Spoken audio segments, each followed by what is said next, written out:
Other affairs, Auckland Transport's plan to axe thousands of car parks across the city could be copied by other councils around the country. The plan would see curbside parking on 240 kilometres of road wiped from the streets over the next 10 years, despite vocal opposition from some local residents and businesses. To debate this, we have two guests in the studio this morning. For the first time, we have guests in the studio. Thank goodness. It's been a long time. Please welcome Auckland's mayoral candidates Viv Beck. Good morning. Good morning. Nice to have you on the show. And Leo Molloy as well. Morning, Ryan. Good morning. We'll have the others at some point too, so don't feel left out. What others? No others. There are others.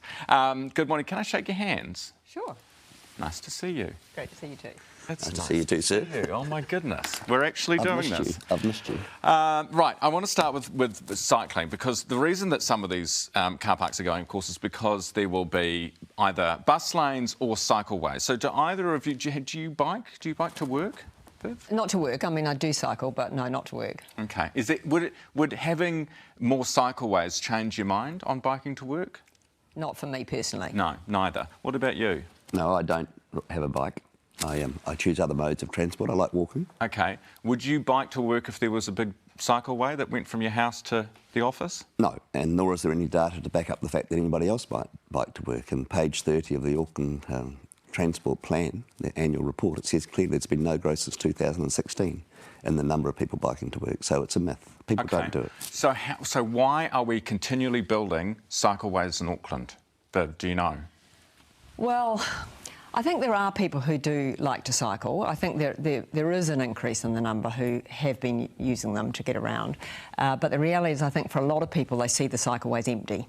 So even where you've got growth, and I have seen figures that indicate growth, but it's off a very small base. And I think certainly there are people like recreational cyclists like me that quite like to have a secure space.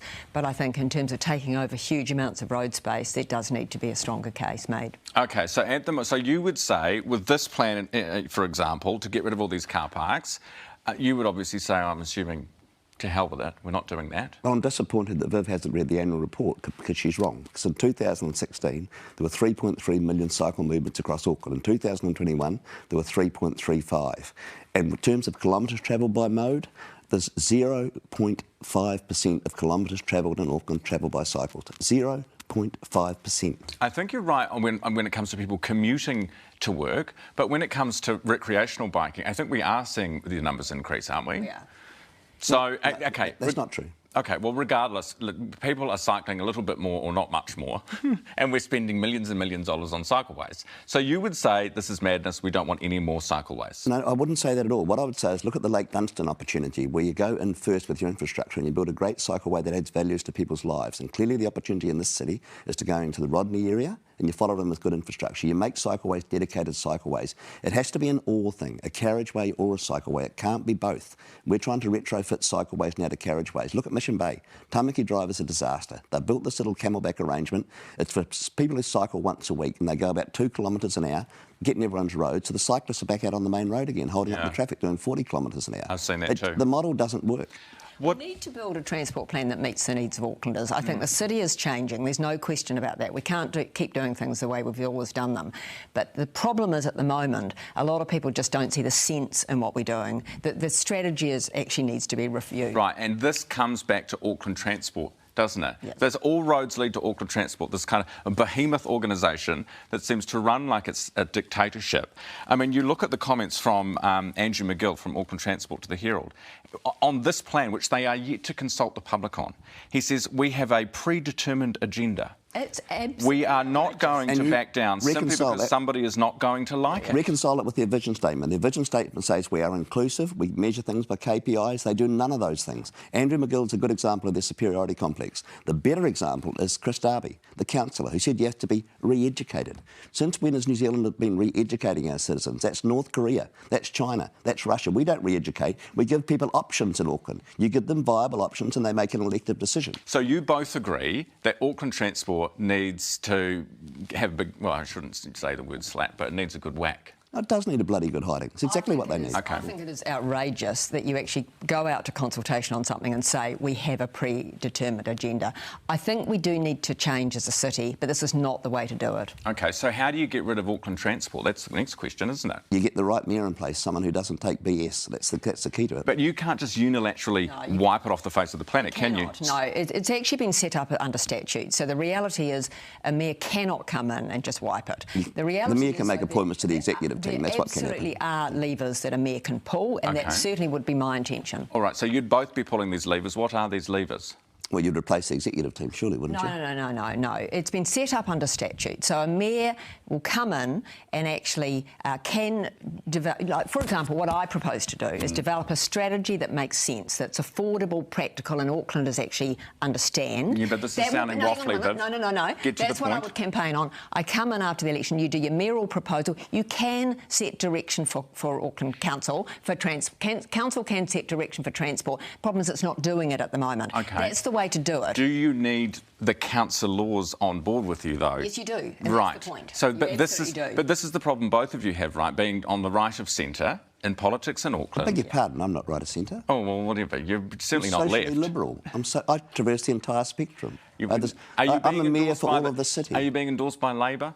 No. Well, funny you should say that. Secret negotiations going on as we speak. Really? Oh, yes, of course. Pray tell. Everybody wants Leo, in every sector, across the entire political spectrum. I'm a catalyst for change, and the city wants a catalyst for change. We don't want more of the same. We don't want to rip any more heart out of the city. Okay. This is an opportunity to go forward. We want change, but we don't want reckless change, right? We want you to change things, but we want to make sure that you're not doing a Trump on us and promising things you can't deliver on. I can't believe you mentioned his name. Well, hang on. So tell me what you would do with Auckland Transport as opposed to what Viv's just described she would do with this behemoth. I would do what I do to anybody who's not performing. I would call them into the office on Monday morning and I would say, help me understand why you're paid so much and you achieve so little. That's where the conversation starts. And they'll say, here's a bunch of documents that prove we are doing what we said we'd do. No, they won't say. No.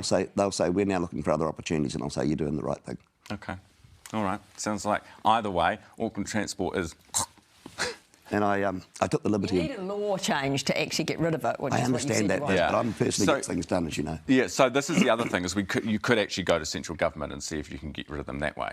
Try and do some negotiations. I think the reality is the latest CCO review identified that council is not actually using all its current powers to actually bring more a stronger direction that it agrees with to Auckland Transport. The problem, of course, we have is that Auckland Council is not that great at this stuff either. Yeah. So there's a lot of work to be done. All right. It has just gone now 60 minutes after 7. It's great to have your company. We've got Viv Beck and Leo Molloy, two of Auckland's mayoral candidates in the studio. And we've been debating car parks and Auckland Transport and all sorts of things. Just before we go, you've obviously bought I don't know if this is a stunt or an what. extra large. No, it's extra large for you. And I bought two for Bernie's kids. You've got the best T-shirts in town. You'll be wearing them home from work today. You're going to have to pick. And I bought one for Viv as well. I know Viv wants one of my T-shirts, so I bought one for her. Viv, you're going to have to get badges or something to compete with this. In the end, it's not about gift, it's about the work you're going to do. There we go. All right, thanks, guys. What does that mean? You've done nothing yet, so what does that mean? Leo Molloy and Viv Beck in the studio with us this morning.